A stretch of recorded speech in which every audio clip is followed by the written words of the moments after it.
Prime time news bulletin को पेश करने में ताउन किया है Jamiatul Muflihat and Falah group of schools Hyderabad.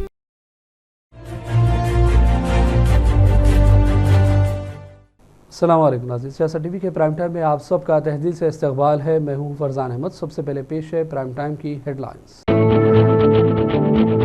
Chief minister Revanth Reddy इस महीने की 16 तारीख को कलेक्टरान और एसपीज के साथ करेंगे मीटिंग। प्रजापालना, धरानी, अमन कानून और तालीम समेत दीगर कई उमूर पर तबादला ख्याल का इम्कान। पीजे कुरियन, रकीबुल हसन और दीगर कांग्रेस कायदीन की चीफ मिनिस्टर रेवंत रेड्डी से मुलाकात। रियासत में लोकसभा इलेक्शन में कांग्रेस पार्टी के मुजाहरे समेत दीगर उमूर पर बातचीत। सिर्फ 3 या 4 अरकान असम्बली बीआरएस में बाकी रहेंगे, बाकी तमाम कांग्रेस में शामिल हो जाएंगे। फैसलाबाद के रुकन असम्बली और कांग्रेस लीडर दानम नागेंद्र ने किया दावा। वक्फ जायदादों के तहफ़्फ़ुज़ और मिली खिदमात में कोई कसर बाकी नहीं रखेंगे। तेलंगाना वक्फ बोर्ड पूरी जिम्मेदारी के साथ काम करेगा। चेयरमैन सैयद अज़मतुल्लाह हुसैनी की प्रेस कॉन्फ्रेंस। मुल्क के अवाम को बेरोजगारी, महंगाई और अदम मसावत की खाइयों में धकेल कर मोदी हुकूमत ने करोड़ों लोगों की ज़िंदगी बर्बाद कर दी। कांग्रेस सदर मल्लिकार्जुन खड़गे की वज़ीर-ए-आज़म मोदी पर शदीद तनकीदें। दिल्ली के चीफ मिनिस्टर अरविंद केजरीवाल को शराब घोटाले से मुताल्लिक़ मनी लॉन्ड्रिंग केस में सुप्रीम कोर्ट से पूरी जमानत मिल गई। जेल से फौरी रिहाई का नहीं है इम्कान। और इसराइली जालिम फौज ने गजा पट्टी में जारी रखे हमले, मजीद 50 फ़लस्तीनी शहीद, 54 दीगर जख्मी। हेडलाइंस आपने देखी और पेश है खबरों की तफसीलात। शुरुआत करेंगे तेलंगाना और हैदराबाद की खबरों से। चीफ मिनिस्टर तेलंगाना रेवंत रेड्डी इस महीने की 16 तारीख को कलेक्टरान, कमिश्नरान और एसपी के साथ मीटिंग करेंगे। चीफ सेक्रेटरी तेलंगाना शांति कुमारी ने कलेक्टरान, एसपी और पुलिस कमिश्नरों को 16 जुलाई के दिन 9:30 बजे सुबह सेक्रेटरीट में चीफ मिनिस्टर की जानिब से तलब करदा मीटिंग में शिरकत की हिदायत दी। इजलास में धरानी, प्रजापालना, खरीफ की काश, मौसमी बीमारियाँ, तालीम, महिला शक्ति, मुंशियात पर काबू पाने और अमन कानून की सूरत हाल समेत दीगर मसाइल पर गुफ्तगू होगी। आज चीफ मिनिस्टर ने एक मीटिंग में शिरकत की जिसमें Hyderabad disasters response and assets और इससे जुड़े मौज़ूआत पर बातचीत की गई। मीटिंग में चीफ सेक्रेटरी शांति कुमारी और दीगर ओहदेदारान भी मौजूद थे। कांग्रेस लीडरान पीजे कुरियन, रकीबुल हसन और दीगर कायदीन की चीफ मिनिस्टर रेवंत रेड्डी से आज जुबली हिल्स में चीफ मिनिस्टर की क़यामगाह पर मुलाकात हुई। याद रहे कि मरकजी कमेटी तेलंगाना में लोकसभा इलेक्शन में कांग्रेस के तवक्को के बरखिलाफ नाक़िस मुज़ाहरे की जांच कर रही है। कमेटी के अफराद कांग्रेस कायदीन से मुलाकातें कर रहे हैं। लोकसभा इलेक्शन में कांग्रेस को 17 सीटों में से तेलंगाना की सिर्फ 8 सीटों पर ही कामयाबी मिल सकी, जबकि रेवंत रेड्डी और दीगर कांग्रेस लीडरान कम से कम 12 हलकों में कामयाबी के दावे कर रहे थे। तेलंगाना वक्फ बोर्ड पूरी जिम्मेदारी के साथ काम करेगा और गुज़िश्ता 10 सालों में जो अहम काम अंजाम नहीं दिए जा सके वो काम कांग्रेस हुकूमत अंजाम देगी। चेयरमैन तेलंगाना वक्फ बोर्ड सैयद अज़मतुल्लाह हुसैनी ने आज प्रेस कॉन्फ्रेंस में ये ऐलान किया। उन्होंने कहा कि वक्फ जायदादों के तहफ़्फ़ुज़ और मिली खिदमात में कोई कसर बाकी नहीं रखेंगे। उन्होंने ये भी कहा कि तेलंगाना वक्फ बोर्ड के सिलसिले में बीआरएस के अक़लियती लीडरान जो कुछ बयान दे रहे हैं इससे हक़ाइक़ का कोई ताल्लुक़ नहीं है। उन्होंने बेबुनियाद इल्ज़ामात पर रोक लगाने का मुतालबा किया। अनीसुल गुरबा और दीगर उमूर के हवाले से भी उन्होंने इस प्रेस कॉन्फ्रेंस में इजहार ख्याल किया। नंबर में बैठे हुए थे, उसमें मीडिया के हजरात भी थे और वो लोग लाइव ले रहे थे। मेरी जो बात थी आपस में जो हमारी गुफ्तगू हुई उसमें सब चीज़ खुल के था। मैंने उनका खुल के जवाब दिया और वो लोग भी जो मेंबरान आए थे बीआरएस के अक़लियती शोबे के लोग थे, वो लोग सब कन्वेंस होकर, उसमें ख़वातीन भी थे, कन्वेंस होकर गए वो लोग। लेकिन नीचे जाने के बाद पता नहीं क्यों कि एक 10 साल के बाद कि हमारा वजूद ख़तरे में है या फिर क्या सोचे पता नहीं, वो एक मीडिया को एक अलग आके स्टेटमेंट दिए जिसमें वो 3 चीज़ों के ऊपर कल हमसे नुमाइंदगी की है। वो ख़ास तौर पर जिसमें पहला मुद्दा था अनीसुल गुरबा का। अनीसुल गुरबा पे वो अपनी बात ये रखे कि अनीसुल गुरबा को बिल्डिंग को टेमरिस को किराए पे दिया गया है और ये जो किराए पे दिए वो हुकूमत का तरीक़ा गलत है, ये क़ानूनी तौर पर कलेक्टर के थ्रू होना चाहिए। इस तरीके से वो कुछ बात की है मीडिया में। आप लोग सब लोग उसके आप लोगों के पास सबके पास रिकॉर्डिंग है। मैं ये बताना चाह रहा हूँ कि पिछले 10 साल में जितने भी वक्फ बोर्ड के जायदादों को किराए पे दिया गया, किसी जायदाद को कोई कलेक्टर को या किसी एमआरओ के सामने किराए पे रख के नहीं दिया गया, क्योंकि वक्फ बोर्ड एक ऑटोनमस बॉडी है और ऑटोनोमस बॉडी में वक्फ बोर्ड में डिसाइड होता है कि किसको देना है किसको नहीं देना है। जहाँ तक टेमरिस का सवाल है कि पिछले एक हफ्ते से ये बात सोशल मीडिया में और कोई अलग अलग ऑर्गेनाइजेशन की तरफ से बात आ रही है कि मौजूदा हुकूमत टेमरिस को अनीसुल गुरबा को ख़त्म करके पूरी बिल्डिंग टेमरिस को किराए पे दे दिया, और ये बिल्कुल सरासर गलत है। मौजूदा हुकूमत में कोई ऐसा फ़ैसला नहीं हुआ है, ये फ़ैसला पिछले हुकूमत में हुआ है। और जहाँ तक ये टेमरिस की बात है, ये टेमरिस को किराए को देने के लिए वक्फ बोर्ड मसीउल्लाह साहब की सदारत में 27/9/2023 के दिन बोर्ड के मीटिंग में एजेंडा नंबर 56 में वो बोर्ड के मीटिंग में फ़ैसला लिया गया कि ये टेमरिस को 5 रुपये में पर स्क्वायर फीट में 1,45,000 स्क्वायर फीट पूरी बिल्डिंग, क्योंकि टेमरिस की जो बिल्डिंग है वो अनीसुल गुरबा 400 चिल्लर मुरब्बा गज़ के ऊपर थी। उसके बाद गवर्नमेंट से 4,000 गज़ लिया गया, गवर्नमेंट दी है, तो उसके बाद वो अभी जो है टोटली वो 4,800 चिल्लर गज़ पे वो बिल्डिंग है, जिसमें हल्का असम्बली खैरताबाद में शादी मुबारक स्कीम की चेक सी तकसीम खैरताबाद के रुकन असम्बली और कांग्रेस लीडर दानम नागेंदर के हाथों अमल में लाई गई। इस मौके पर कांग्रेस लीडरान और दीगर अहदेदारान भी मौजूद थे। इस्तिफादा कुरिंदगान ने इस मौके पर कांग्रेस लीडर दानम नागेंदर से इजहार तशक्कुर किया। और आपको ये भी बताते चले कि कांग्रेस लीडर दानम नागेंदर ने आज दावा किया कि सिर्फ 3 या 4 अरकान असम्बली ही BRS में बाकी रहेंगे, बाकी तमाम कांग्रेस पार्टी में शामिल हो जाएंगे। दानम नागेंदर आज खैरताबाद में मीडिया से बातचीत कर रहे थे। డైరెక్ట్ గా ముఖ్యమంత్రి గారికి విన్నత పత్రం ఇవ్వచ్చు, డిప్యూటీ సీఎం కి ఇవ్వచ్చు, మినిస్టర్లకు ఇవ్వచ్చు, ఎవరికైనా ఇవ్వచ్చు. వాళ్ళ జిల్లాలో ఉన్నటువంటి ఇన్ఛార్జ్ మినిస్టర్ని ఎప్పుడంటే అప్పుడు కలవచ్చు. మరి ఇప్పుడేమో అప్పుడున్న పరిస్థితి అలా లేదు. కాబట్టి ఈ రోజు చాలా మంది వస్తున్నారు. ఇంకా రేపు నేను అనుకుంటే ఇంకొక 6 మంది రేపు జాయిన్ అవుతున్నారు, రేపు ఎల్లుండో. మొత్తానికి మాత్రం ఈ 15 రోజులలో మొత్తం కూడా మెర్జ్ అయిపోయేది గ్యారంటీ. మిగిలేదు ఒక 2-3 మిగులుతారు. ఆ మిగిలిన వాళ్ళు కూడా ఇక ఏమంటారు, అది ఎటు పోవాలన్నా అటు పోవాలా అని ఆలోచనలు ఉంటారు తప్ప, అయోమయ పరిస్థితుల్లో మిగిలిపోయిన వాళ్ళు ఉంటారు తప్ప, మనస్ఫూర్తిగా ఉండే వాళ్ళు మాత్రం ఎవరు ఉండరు అక్కడ. మనసు అనేవాడు ఉన్నవాడు, ఆత్మ గౌరవం ఉన్నవాడు, సెల్ఫ్ రెస్పెక్ట్ ఉన్నవాడు మాత్రం వాడు ఉండడు. ఇప్పుడు చెప్తా ఉన్నాడు కేటీఆర్ గారు, ఇవాళ పేపర్లో చూశాను. ఏం చెప్తుండంటే ఈనాడులోనూ ఆంధ్రజ్యోతిలో చూశాను పొద్దున.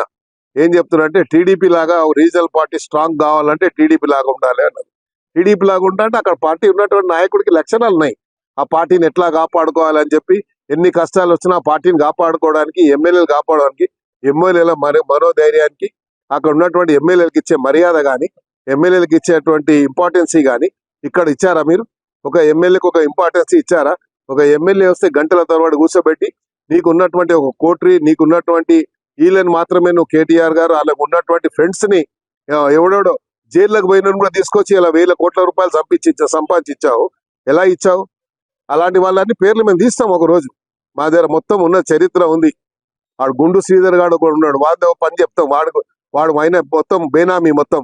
అలా చాలా మంది ఉన్నారు, పేర్లు మేము చెప్పుకుంటూ పోతే అందరు పనులు బయట పెడతాను నేను గ్యారంటీగా. విన్నావా? సత్యం రామలింగరాజు గారు, తేజరాజు ఎక్కడుండి ఎంత పొరపాటు చేసి ఎంత చేసి ఎట్లా సంపాదించారు? ఇప్పుడు ఆ రాజేష్ రాజు వీళ్ళందరూ ఎట్లా సంపాదించారు? వీళ్ళందరూ ఎట్లా ఎట్లా 100 ఎకరాలు 1000 ఎకరాలు ఎట్లా గవర్నమెంట్ ల్యాండ్ ఎట్లా తీసుకొని వాళ్ళు ఎంజాయ్ చేస్తున్నారు? దేని వల్ల చేయగలుగుతున్నారు? వాళ్ళు కేటీఆర్ అండా చూసుకునే కదా. కాబట్టి వీళ్ళందరికీ మేము తప్పకుండా అవన్నీ మొత్తం చరిత్ర నా దగ్గర ఉంది, బయట పెడతా. ఇలా చరిత్ర అంతా సమయం వచ్చినప్పుడు ఏదో దానం నాగేందర్ మీద యాంటీ డిఫెక్షన్ వేస్తాము. అయ్యవా ఉడొద్దంటు నేను ఏడా వద్దన్నాడు. నేను కూడా కోట్లనే తెలుసుకుంటా. ఉడొద్దంటూ నేను అదే అని నీకు వేసే అధికారం ఉంది. शहर हैदराबाद के बंडागुड़ा इलाके में पुलिस ने एक 18 दिन की मासूम बच्ची को फरोख्त करने के मामले में उसके वालिद समेत 3 अफराद को गिरफ्तार कर लिया। पुलिस के मुताबिक 24 घंटों में कमर नवरूद को बरामद किया गया है और खातियों की गिरफ्तारी भी अमल में लाई गई। నిన్న తేదీ 11/7/2024 నాడు మాకు వచ్చిన కంప్లైంట్ మేరకి ఆస్మా బేగం అని చెప్పేసి తన పాపని, తన భర్త తనని భయభ్రాంతికి గురి చేసి భయంలో పెట్టి పాపని తీసుకుని పోయి ₹1,00,000 అమ్మినట్టుగా మాకు వచ్చిన కంప్లైంట్ మేరకు వెంటనే మేము టీం ఏర్పాటు చేసుకొని ఇన్వెస్టిగేషన్ స్టార్ట్ చేసి విత్ ఇన్ 24 hours లోపలనే పాపని రెస్క్యూ చేసి మదర్కి అప్పగించడం జరిగింది. దీంట్లో ఇన్వెస్టిగేషన్ నడుస్తుంది. ప్రస్తుతానికి కొన్న మినల్ సాబ్, మధ్యవర్తిగా ఉన్న సుల్తానా, అమ్మిన తండ్రి ఆసిఫ్ కస్టడీకి తీసుకొని విచారిస్తున్నాం. మిగతాది కూడా ఇన్వెస్టిగేషన్ నడుస్తుంది. सिकंदराबाद सेलिंग क्लब की जानिब से नेशनल जूनियर रैंकिंग इवेंट का इनेकाद अमल में ला गया। हुसैन सागर पर सेलिंग वीक का अहतमाम किया गया था। आलमी जौहरी ने बेहतर मुजाहरा करने वालों का इंतखाब किया। इस सिलसिले में हमारे नुमाइंदे फ़हीम अंसारी ने मुतालिका अफराद से बातचीत की। तो मेरा नाम अर्जुन प्रदीपक है। Secunderabad sailing club which is India is one of the oldest selling clubs, 150 years पुराना है और ब्रिटिशर्स के टाइम से है यहाँ पे। ये हमारा regatta 4th yachting association of India Secunderabad club youth regatta है। ऑलमोस्ट 10 स्टेट्स से top national rank sellers participate कर रहे हैं। पूरा यूथ रिगाटा है, तो अंडर 19, अंडर 17 और अंडर 15 कैटेगरीज में। और 4 क्लासेस ऑफ बोट्स है, optimist boys and girls, ILCA 4 boys and girls और 420 ओपन और 29 ओपन। तो ये बार स्पेशलिटी जो है तो कि हम लोग पूरे ऑफिशियल जो है इंटरनेशनल ऑफिशियल्स बुलवाए हैं। तो इंटरनेशनल जूरी है, तो अगर इंटरनेशनल जूरी है तो जो भी उनको डिसीजन लेते हैं वो फाइनल रहता है। तो actually that is a very very good thing. तो हमने हमारे जो आ रहे पार्टिसिपेंट्स उनके इंटरनेशनल एक्सपोजर मिलता है, तो that's the main thing. And also international race officer जो कंडक्ट करता है रेस को, वो भी ISO है और वो AI ऐप से कंट्रोल कर रहे हैं, AI ऐप से कंट्रोल कर रहे हैं। So all everything is done with help of his this thing and his knowledge. He is an international race officer, Asian games में भी है वो रेस ऑफिसर बन चुके। तो हमारे जो भी पार्टिसिपेंट्स है उनको इंटरनेशनल एक्सपोजर मिला है bye staying in Hyderabad also. और अब लेते हैं छोटा सा ब्रेक के बाद दोबारा हाजिर होंगे। Jamiatul Muflihat and Falah group of schools नए तालीमी साल के लिए दाखिले जारी है। नर्सरी तक 10th इंग्लिश और उर्दू मीडियम, इस्लामी स्टडीज, नाजिला व हिफ्स और आलिमियत कोर्स के साथ इसके अलावा 10वीं जमात कामयाब लड़के व लड़कियों के लिए 3 साला आलिम कोर्स, फजीलत और तदरीस शोबे हिफ्स। हमारे ब्रांचेस कोत्तापेट, बालापुर, शरीफ नगर, RCI रोड और किशनबाग। लड़के और लड़कियों के लिए हॉस्टल और ट्रांसपोर्ट की सहूलत के अलावा सेपरेट बिल्डिंग्स। अपने बच्चों की दीन दुनिया की मियारी तालीम के लिए जल्दी कीजिए, दाखिले महदूद हैं। सियासत TV की न्यूज़ बुलेटिन में फिर एक मरतबा आपका खैर मकदम है। हैदराबाद के इलाके अतापुर में वाक़ साई चैतन्या स्कूल की इमारत में बम रखने की इत्तला मिली, जिससे फौरी बाद पुलिस और डॉग स्क्वाड टीम पहुंच गई और इमारत का तफसीली जायज़ा लिया गया। ताहम कोई काबिल एतराज़ शय दस्तियाब नहीं हो सकी।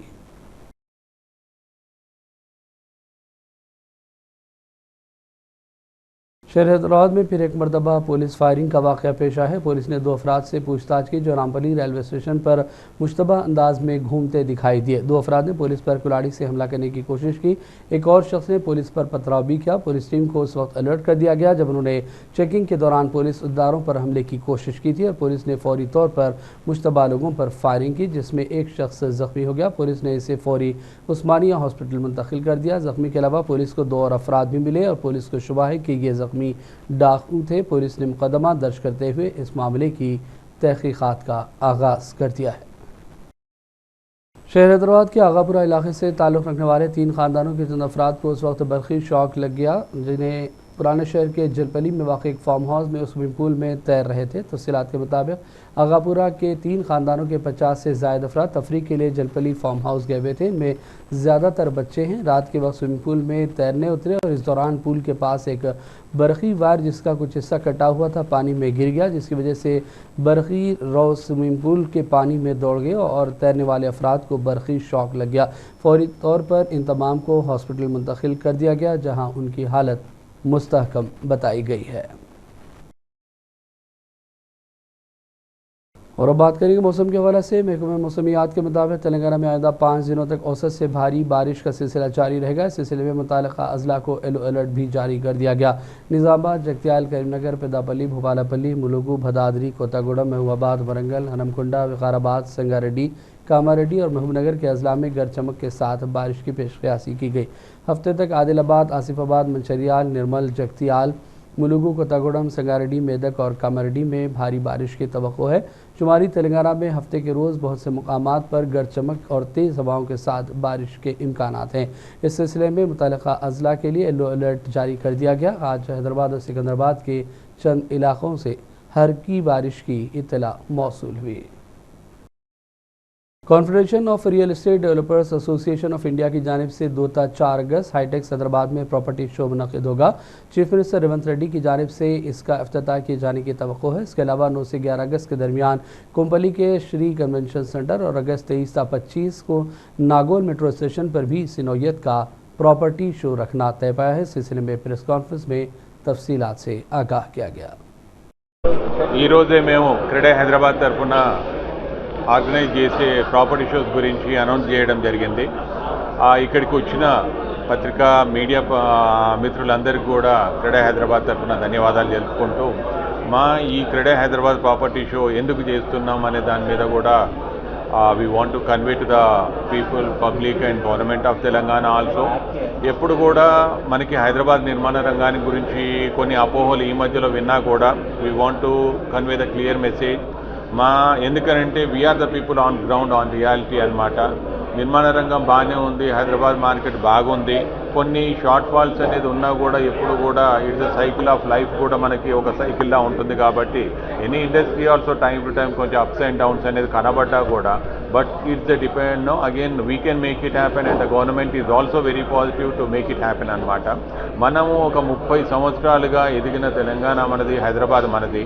సో హైదరాబాద్కున్న potential it's competing with the world cities అనమాట. అందుకోసం ఈ ఒక్క రోజు లోపల తలకిందులయ్యేది ఉండదు. సో ఈ దిశ లోపల మన హైదరాబాద్కున్న గుర్తింపుని 10 మందికి తెలియజెప్పే విధంగా దాంతోపాటుగా మా క్రెడా హైదరాబాద్ సంబంధించిన బిల్డర్లు కూడా ప్రాజెక్ట్స్ అన్నీ కూడా ఒకవేళ అన్నీ ఒకటేసారి అన్ని ప్రాజెక్ట్ చేసినప్పుడు మీ అందరికి కూడా అంటే అందరికి కూడా పబ్లిక్ లోపల ఎలా అనుకుంటారంటే హైదరాబాద్ లో రియల్ ఎస్టేట్ అనేది అందుబాటులో లేదనేది ఒక రూమర్ కూడా ఉంటుంది. కాబట్టి ఇక్కడ 3,000 నుంచి 12,000, 18,000, 15,000 వరకు కూడా ఉండే అన్ని రకాలుగా అన్ని సెగ్మెంట్ లోపల అవైలబిలిటీ ఉందనేది కూడా చెప్పడం ఒక బాధ్యత మనకి మేజర్గా। और अब बढ़ते हैं चंद अहम कौमी और आलमी खबरों की जानिब। कांग्रेस सदर मल्लिकार्जुन खड़गे ने एक बार फिर मोदी पर शदीद तनकीद की। उन्होंने प्लेटफॉर्म एक्स पर लिखा कि मुल्क की आवाम को बेरोज़गारी, महंगाई और अदम मसावात की खाइयों में धकेल कर मोदी हुकूमत ने करोड़ों लोगों की ज़िंदगियां बर्बाद कर दी। उन्होंने वज़ीर-ए-आज़म से कहा कि जब आप आइंदा बजट के लिए कैमरों के साए में जलसे कर रहे होंगे तो मुल्क के इन बुनियादी माशी मसाइल पर भी तवज्जो दें।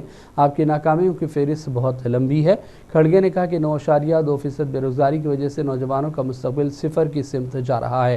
20 से 24 साल की उम्र के लोगों के लिए बेरोज़गारी की शरह 40% तक बढ़ गई, जो नौजवानों में मुलाजिमत के बाजार में शदीद बहरान को नुमाया करती है। किसानों की आमदनी और लागत के अलावा SP को दुगना करने का वादा भी झूठा निकला।